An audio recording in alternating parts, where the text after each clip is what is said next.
kind of tricky. So it's stuff like voices.com, but it really depends on what you're talking about, because there's so many different various fields of voice acting, and getting into each one is different. If you wanted to do anime, for instance, which I'm assuming, is an anime con, talk about anime. As you do. The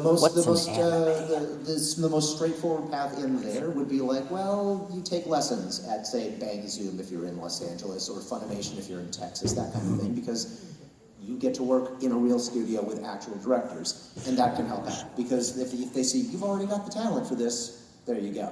But then there's the more obscure stuff like audiobooks. Sometimes people find work on Craigslist. Sometimes people find work on various forums out there, like the Voice Acting Club. So there are ways to get into it from being like an amateur to being a professional. It just depends on what you consider professional to be. There's some people out there who will say, you know what, I just want to abridge stuff, and if it becomes my passion, that's great for me, and that's what I consider to be professional. But ultimately, what it really matters is, are you an actor? Can you act? If you can do only one voice, but you're a good actor, it's great. It's better than having 100 different voices and being a bad actor.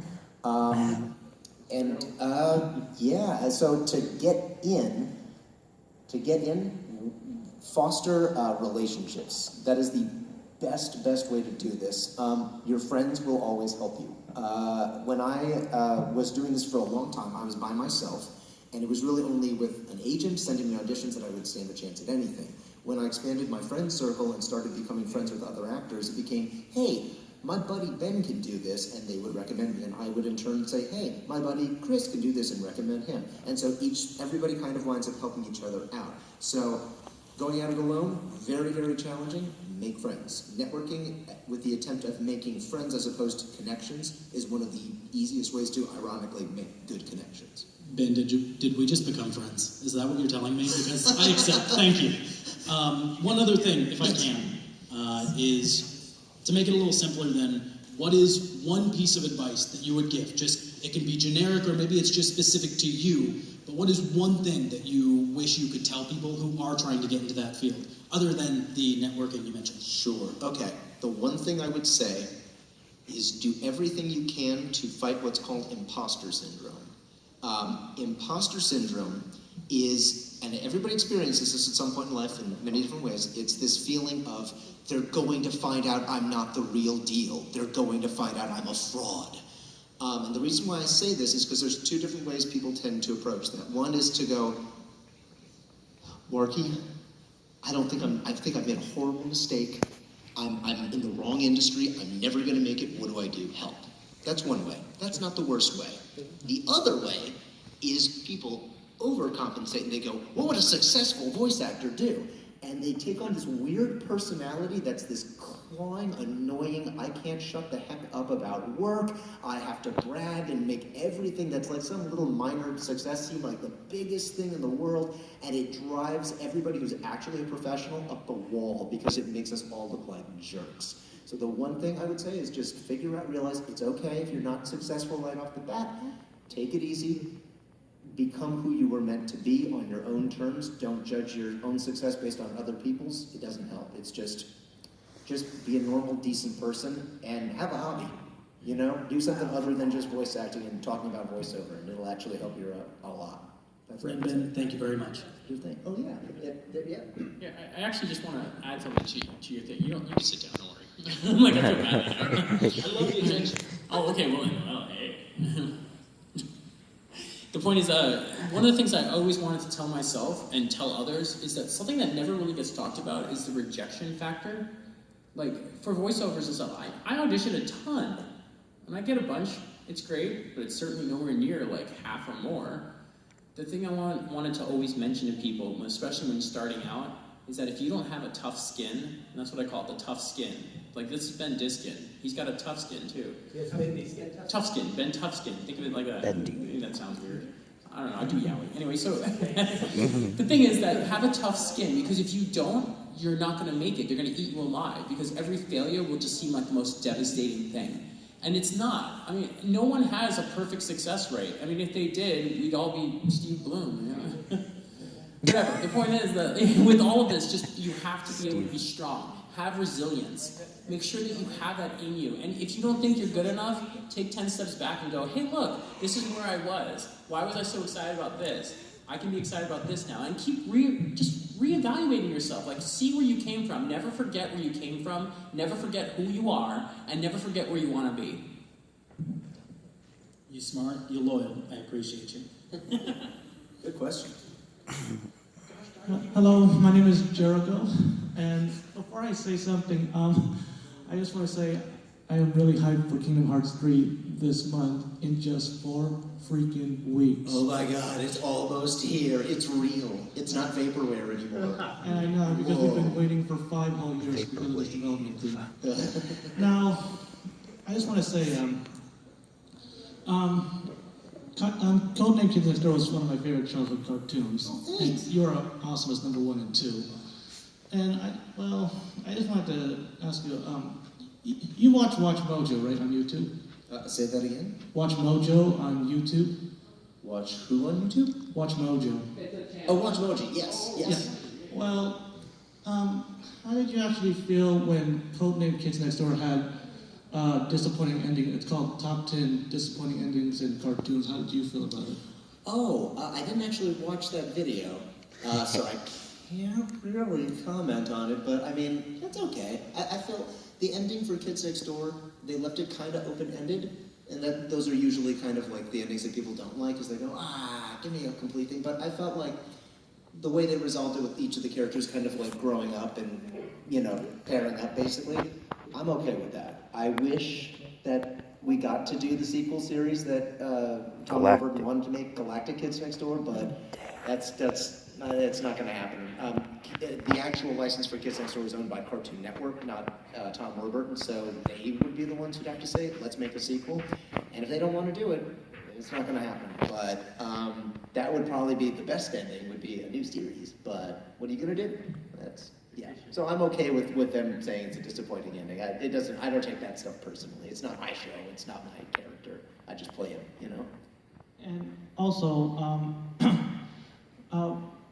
which is also actually your favorite anime character that you really like voicing so much? One more time. Favorite anime character you love voicing so much? Favorite character to voice? Yeah, in anime. In anime? Yes. Oh, okay. Let's see. Oh, gosh. Well, right now it's Haida from Agretzko, because it's literally just me being me. It's like, oh, hey, what was it like before I had a girlfriend? Right, horrible. Oh, yeah. Oh, just do that. And yeah, that's basically what that is. So it's a flashback of pain, but it's a good show, and it's really funny, and we're getting a second season, so I'm really happy about that. Yeah, so right now I'd say it's that bad, but it changes over the years. You play something new and you go, this is my new favorite. But for right now, that's what it is. And also, will there be more rage again in Agretzko? Will there be more what? More rage. More rage? I would hope so. That's what sells that. So thank you. Who's Haida? Yes? What made you want to start voice acting? I'm sorry, I haven't watched. I started voice acting when I was a kid. My parents put me in just the acting industry, just in general, and voiceover was this thing that intrigued me as a kid. I was like, that looks like fun. But when you're a kid actor just on camera, you get treated really weird by other kids because they think that you're some sort of like rock star, movie star with like millions of dollars, because they don't know. The truth is, I didn't see any of that money. My parents put it in some bank account for my future to pay for college. But they all picked on me and drove me crazy because of that. When I started doing voiceover, my first cartoon show specifically, I had friends of mine who watched it and didn't realize it was me, and I realized, whoa, I can do this thing, and nobody has to know unless I tell them. I'm in control of my own, quote, fame. And so that's what made me go, this is what I want to focus on. Like, see, if I don't want people to know who I am, I don't have to be on Twitter, I don't have to be on Facebook, I don't have to come to conventions, I can just simply be a name in a credits list and nobody knows who I am and keep completely private life, or I can be more public if I want. So I'm in control of that. And that's probably one of my favorite aspects of this, is it doesn't matter what I look like, it just matters what I sound like. So, I'm sitting next to a guy who has played female characters before. Right? It's like, yeah, you don't look at him and go, you look like a lady. I'm like, no. But he can do it vocally, and that's what's really cool. And so, yeah, that's what made me want to get started into this, was not being pigeonholed. Because, like, usually on camera, I can tell you what my type is. My type is nerd on a soap opera. Because I'm not like, quote, I don't want to offend anybody, but like ugly enough to be a nerd on a sitcom. I'm not handsome enough to be a lead on a soap opera. So I'm like, just kind of like, well, you're not as good looking as those guys are, so you're the nerd, here's some glasses, and there you go. And I'm like, this is the one thing I can play, this is my niche. But like, voiceover, I can be Venom from Spider-Man, this giant hulking freakish thing with like tendrils going everywhere, and I can play a little tiny fairy. And I love being able to just do whatever I want, and as long as it sounds right, it works. Thank you. Thanks. Sure. How's it going? Good. I had a quick question. Did you enjoy doing Joseph Joestar? Oh, I hated it. It was awful. God, no. Joseph Joestar is really fun. I like him because he for me, like, and I don't mean any offense to anybody who likes the series. The first part, I was like, I don't get it. I was like, this is fine. I don't see why people like this, because it just seems sort of kind of like good guy is good, bad guy is bad. I don't really get it. The second part was where things start getting truly bizarre, and I'm like, there we go. Okay, I get it. And I like the fact that like his ultimate attack is just running away screaming like a child. Really? And so I like characters like that, where like they're huge and muscular, but they're not necessarily just that, just their body. So yeah, no, I had a really good time. We recorded that like super fast. Like I think we did the entire second part in like 2 to 3 weeks, which is really, really fast for voiceover recording. There were days where it would be like 4 hours in the morning and 4 hours in the afternoon. And we cranked through it, but it actually turned out pretty darn well. And yeah, so no, I had a really good time playing Joseph. Were you directed to do that accent, or was that like something you came up with? The accents were a thing that everybody was kind of going back and forth on, are we doing this or not? And the decision, I don't know who actually makes the decision to do accents, period. But I know that when Viz took over, they were like, we're nixing the accents, which is why part 3 and 4 there aren't any. Yeah. So it's a little bit of an inconsistency, but yeah, I can kind of give or take with the accents, especially part 1, it takes place like in England. So it's kind of like, okay. Then it moves out of there and it starts getting a little confusing, because what are we going to do? Have a bunch of white guys doing Japanese accents and stuff? That would go over real well. All right, so yeah, so that was cool. Yeah, but yeah, that's a bizarre lawsuit. So yeah, no, I'm kind of glad that they went in the direction that they did eventually. But it was fun doing them anyway. Thank you. I know my girlfriend's really shy, but she wanted to ask, do you still remember Hayato's confession line from Fire Emblem Fates? Somebody's confession line from what? Fire Emblem Fates. Oh, from Fire Emblem? Oh boy. Saizo's confession? All I remember is him saying he's not ticklish. Or no, he's very ticklish and don't touch him. I think that's all I remember. I'm sorry. Hayato. Oh, Hayato? Ooh. Wow, no. Oh, I'm sorry, I don't. If I knew what it was, I would do it. You want me to read it for you? Yeah. All right. Okay. Yeah. Said, let's write the next chapter of our lives together. I love you. Let's write the next chapter of our lives together. I love you. Exactly like that. Baka. Thank you. My pleasure. Yay, my turn. Hi, my turn. I'm Deborah. I have 2 questions for you. First, I just got into anime recently, which I love it. My favorite is Erased. Ooh. Oh, yes. Do you know if there's going to be a new one coming out? I think that Erased is literally just that, and that's it. That's sad. It's a self-contained story. I think they just ended it there. I mean, I want a season 2 where it's just all superpowers. Yeah. It's basically My Hero Academia, and people go, "What happened to this show?" No, so sorry. It is a 1-season show. That's it. My favorite, actually, I have to say, is The 7 Deadly Sins. Yay! But I've never heard, like, someone voice act in front of me. Is that something you could do? Like, Bond, say something? Like, my favorite part was when he was like, Captain! Captain! That's my favorite. I just like the fact that like they're like really good friends, but at first you think they're gonna kill each other, and then it's just this idiotic high five where they slam each other through walls.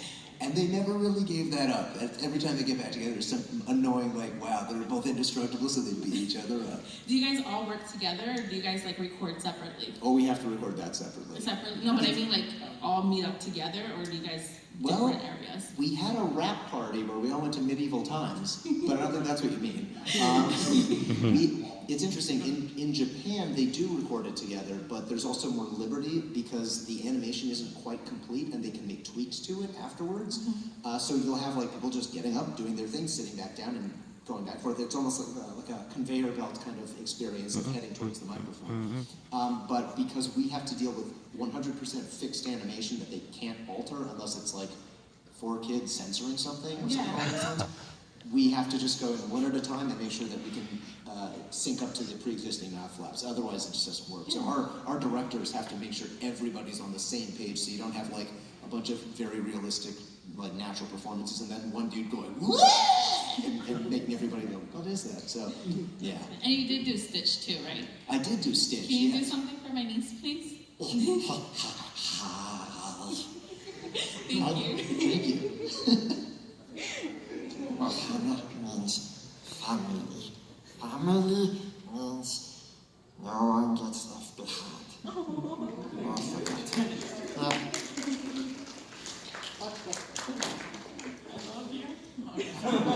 But I'm only stitching the anime and the Chinese cartoon. The other one is the actual guy who created it, which is cool. I got more. Yes! Got some more. Caesar, how was that for you, like in JoJo's Bizarre Adventure? Oh, that one hurt a lot. Mostly my voice. It's just, we had to yell really loud for that show. But, no, I really liked the character, Caesar. I like their whole sibling rivalry kind of thing. And yeah, I knew it was coming, but, yeah. Most of the deaths in that show kind of get me, because they do a good job of, I think, getting you to really know the character and like them, and then they die. It's sad. That one choked me up. I don't watch it as much anymore, but you also do Satoru in Erased. Yes, I was Satoru. How is that? I loved Erased too. It's my favorite. Cool. That one, we got Alex Von David as our director, and he's one of these guys who will do a line like 10 times, 20 times until it's just right. So like the first episode of that, because we were setting everything up, took about 7 hours to record, just my part. And we would do, to make sure that there was a real difference in feeling of like the characters there versus you're hearing his voiceover, we would have just a chair that was in there that was nice and comfy, and they would have me just like lean on my head like this, and like I'm just commenting on seeing a movie, like, oh yeah, I remember that. I can't believe I did that. So that it would have, and if the character was actually alive and moving around, I'd be standing up and recording all my lines with a different mic placement to make it sound just slightly different, so it would have that feel. So a lot of work went into just producing that dub that I feel like it enhanced it in ways that maybe only a few people will really, truly see, but like those who see it, I think really appreciate it. That's kind of confusing, but I guess it makes sense. Yeah. I have a question. How did you get into the role for Professor Oak in Pokemon Go? I got that. I got an audition for it, and I swear to God, I was doing a voice match in the audition. The character on screen was way more animated than anybody's ever seen that character get. So they were like, more energetics. So it started off like, hi Ash, it's really great to see you. I'm Professor Oak. Oh, I'm so excited about Pokemon. To, wow, Pokemon, oh, hello my boy. And it became this thing. And so that's why it's like that. But yeah, so it's just me and Robbie being cornballs for like a few minutes. But like I'm happy. It was fun to do. So yeah. Because when I saw the commercial, I thought it was the old Professor Oak doing it. Oh, thank I you. didn't even know it was you. Oh, that's really nice of you to say. Like Stuart with senile. Yes. They were just recording and they're just like, yeah, he went nuts. Just have fun. And then another question. You did Shout 1, right? Yes. Can you do a line from Shout 1? I mean, they're all yelled, so I'll just speak it so I don't hurt your ears. rock and roller, because we couldn't say rowdy rocker for some reason, but it's just this. It's just it's just a high-pitched helium voice with tons of gravel. Nice. Thank you. Show off. Oh, yes. I like the Oh. Wow. Everybody's out there. Hi. Hello. Hello, Emily. Can you hear me? Yes. Was there ever a role you absolutely hated playing or a character? He said Humphrey. I didn't say that.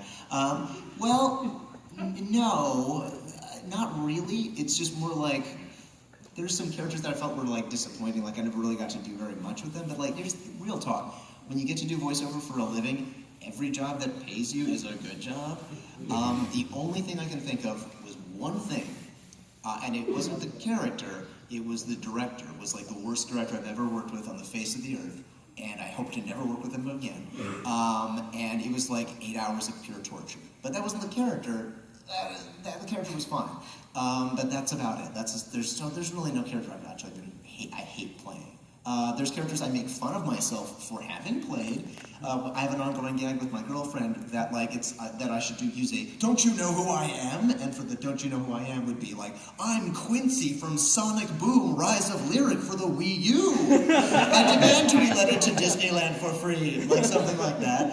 Because it's like it's not that it's like a bad character. It's just like nobody would really care about that. That's the closest I could come to like a character I don't like. But I actually like most of my characters. They're all fun. Thank you. Hello. Welcome back. I'm sorry, I forgot to ask this other question. Yes. Well, I'm actually a huge Sword Art Online fan. Cool. And I gotta say, Death Gun has been one of my favorite villains, and I'm glad you got to play Death Gun. Thank you so much. But one thing that questioned me is, how did you got to, your voice kind of sounded lower when you played Death Gun, because you've got like such a deep tone voice when I first heard it. How did you actually do that? It's a little known voice actor's secret. It's called Pro Tools. Which is an editing software. They did all that effects to my voice. It's just me talking like this. I'm going to talk like this, and then they lower it. They put on all sorts of weird reverberation. So I cannot actually claim that that's just so good. No, it's a computer that makes me sound like that. Yeah. Yeah, no. And plus, there's another thing. I'm also a fan of SEO's other anime, which is Excel World, and you got to play a ruthless, foul-mouthed character named Ash Roller. Yes. What do you think who would win in a fight between Ash Roller and Ghost Rider? In a motorcycle bike. Ash Roller and Ghost Rider? Yeah, in a motorcycle bike ride. I feel like Ghost Rider would probably win, especially since he's real. And like Ash Roller exists in like a weird alternate like game that exists between people connected via like telepathic headlink thing. So I would say just by default, because I think Ash Roller technically is actually a little girl saying all these really horrible, vile things because she's using her brother's avatar. So that's actually what that is. So it would be like this giant death demon riding on a motorcycle with a flaming skull versus a child. So I'm gonna say Ghost Rider stands a pretty good chance. I feel like he'd actually win. I don't know, I've been to Jersey. Hey, thank you. Thank you. Oh. Welcome back. So, as actors, what is a big thing that you feel like you have to deal with whenever there's a need to adapt? There's always going to be times where people are telling you, okay, yeah, I like that take, but let's do it different. So how do you feel when you have to make a change that you don't get told to do? Let's say the director doesn't tell you exactly what to change, they just say, do it different.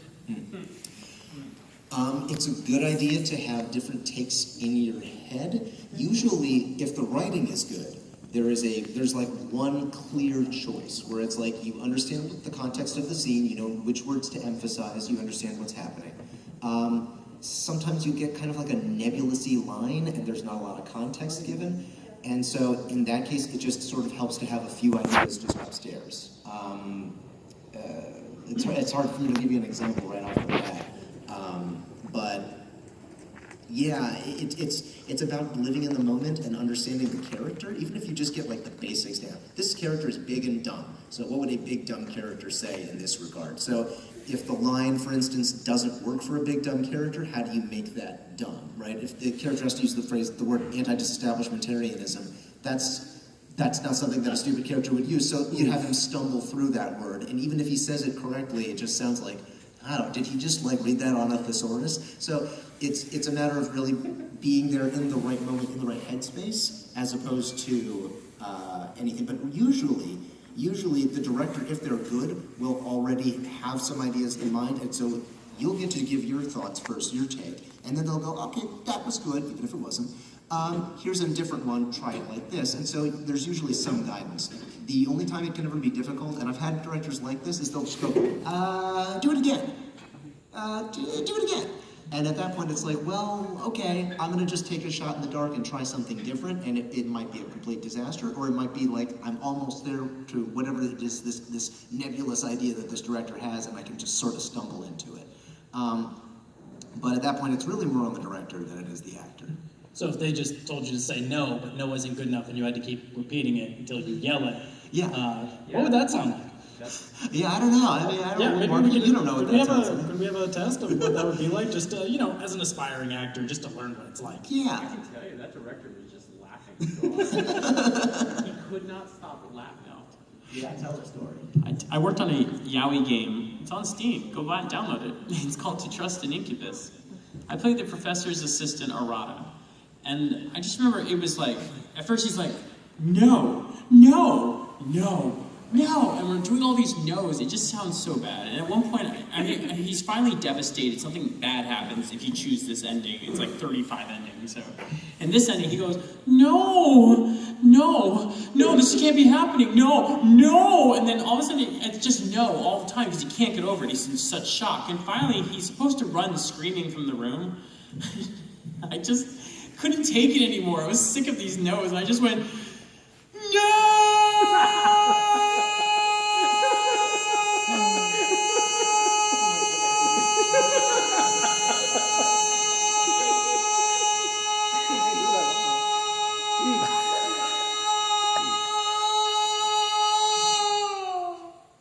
to make it fade out like he ran away. And it was just a super long no that had no reason to ever be in the game, and they kept it because they thought that was hysterical. And it's become a meme now. Now it's a meme. Everybody knows the line, and anyone that does a Let's Play, they're always like, no, choose this, I want to hear the no, I want to hear the no. And yeah, so there are no small parts in case you have one line.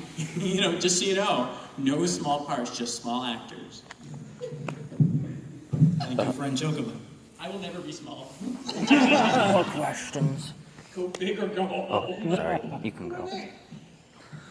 Hi, I am asking this question at the behest of my daughter. If you were going to voice a roast beef sandwich with cheddar and arugula and it's on rye, what would that sound like? It sounds delicious. Well, let's see. Now, you said rye? Yes. That will make a difference. Yeah, that does make a difference. With or without seeds? No seeds. No seeds. Okay. What does he say? What kind of personality does this sandwich have? Yeah, you come up with this. He's gonna say, "It's lunchtime. Bite me," because that's what your shirt says. It's lunchtime. Bite me. Thank you. Well done. Did you feel the rye? I have a good story related to that. You don't have to keep standing there if you don't want to. I'll stand. So I did this show, Codename Kids Next Door, a long time ago, and D. Baker is he's one of the characters on it, but he's also like a master of creature sounds, and so they came up with the wildest stuff in that show. One of them was these beds, like what you would sleep in, that come to life and kidnap kids in the middle of the night, and they needed to sound like bulls, but not actually bulls. So they had D do like a sound, and he does this weird kind of bullish sound. I can't duplicate it, I'm not D. And they went, not bad, but could you make it sound more mahogany? Because that was a little too oak. And he went, okay. And he added like this kind of darker, richer tone to the voice, and they were like, oh, we were joking, but yeah, that actually does sound like mahogany. Thanks. So, there are some really talented people out there, that's all I'm saying. I don't consider myself up there with them. But yeah, so yeah. I'm sorry, I'm only plywood. I'm also wood. I break very easily. Would that be D. Bradley Baker you're talking about? Of course, yeah, D. Bradley Baker. Yeah, he does a lot of voices on SpongeBob. Heck, my favorite cartoon, Steven Universe. Very platypus. That's right. He does Lion too. Oh yeah. On Steven. Now you know what an eye catch is? An eye catch? Yeah. Maybe? It's like the middle part of the anime when they have like the commercial break, they show a little thing. Oh, okay. Did you do an eye catch for Sailor Moon? I know think you've. Might have. Sailor Moon will be right back after these messages. Yeah. Oh, that kind of stuff? Like that? Like Yes, that. In Full Metal Alchemist, it says Full Metal Alchemist. Maybe we did. I'm trying to remember if we actually dubbed those. I think they might have existed. Yes, they definitely dubbed them. Then I probably actually did watched. if my character was in one, which was Umino. But I don't, off the top of my head, remember doing any eye catch. I think Shirami Lee did one on the other end. Oh, that's like cool. I just started watching it on Hulu, so I pay attention to little things like this. Nice. And it kind of sounded like your character, so I'm just curious. If it was my character, then I did do one. But I don't, off the top of my head, remember doing any eye catch. Okay, it doesn't appear in the eye catch, only the main character. Oh, then probably not. Fair enough. Thanks. I don't. Hi. Hi. Just say your question, you're loud. Dude. I meant like, you can project, I meant. Like, this is a positive. Oh, Say it like that. What is the funniest thing that has ever happened to you guys, either at a convention or in the sound booth? This moment. The funniest thing, well, I didn't want to say it, but boy, I just heard a great story from this guy about a bad person who went to jail for murdering kittens. Oh, so, as one of those like, wow, that is a thing. That's not funny though. Not that cats dying. The guy going to jail because apparently he was a horrible person and he really deserved it. But wow, this is a bad answer. Wow. And with that, no, let's try that again. yeah, somebody farted one time and everybody laughed. Let's go with that. I don't know. Yeah, I don't keep track of the funny stuff. Everything's always like, you had to be there. It's that kind of stuff. Horror. Like, I have stories. A horror story. I have a horror story happen to me that you'll think is funny, but it wasn't to me. Oh, there we go. Yeah. I'm at this convention that is no longer around, so it's okay. It was at the Hotel Arizona, so it was in Arizona. It's none of the cons are in Arizona right now. They're all wonderful now. But at the time, I remember I had a room on the 12th floor, which is the top floor, and that was really cool. But I get in there, and in my room, and like, the ceiling was like leaking, and like, there weren't bed sheets, and it's Arizona in August, and it was like 124 degrees or some horrifying number, and I'm, like even 150 pounds bigger than this, and I was dying.